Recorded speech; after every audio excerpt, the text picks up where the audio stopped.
తెలుగువారి #1 choice Telugu matrimony.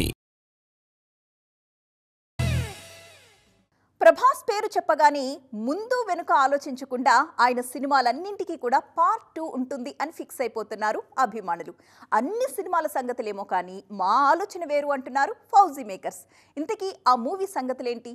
Viral అవుతున్నట్టు ఫౌజీకి second instalment ఉందా, లేకపోతే ఆ వార్త ఎందుకు అంతగా చక్కర్లు కొడుతోంది?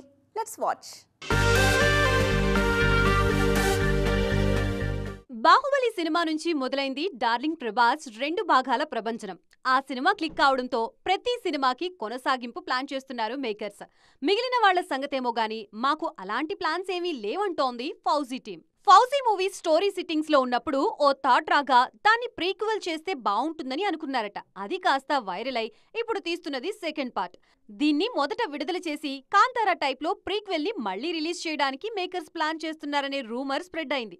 అయినా ప్రభాస్ చేయాల్సిన సీక్వెల్స్ ఇప్పుడు చాలానే ఉన్నాయి. ఓవైపు సలార్ ని కంప్లీట్ చేయాలి, ఆ తర్వాత కల్కి 2 ఉంది, రాజాసాబ్ కి సెకండ్ పార్ట్ ఉండే ఛాన్సులు కూడా ఉన్నాయి. ఇవన్నీ దాటి ఫౌజీకి రావాలంటే 2028 2029 అవుతుందేమో. అప్పటికి ఈ ప్రీక్వెల్ ఐడియా కంప్లీట్ గా కథగా మారితే ఒకవేళ చేసినా చేస్తారేమో. అప్పటిదాకా మాత్రం ఛాన్స్ లేదు. ప్రస్తుతం డార్లింగ్ సీక్వెల్స్ అన్నిట్లోకి జనాల అటెన్షన్ గ్రాప్ చేస్తోంది మాత్రం కల్కి సీక్వెల్ అన్నదే వాస్తవం. తెలుగువారి #1 చాయిస్ తెలుగు మ్యాట్రిమోనీ.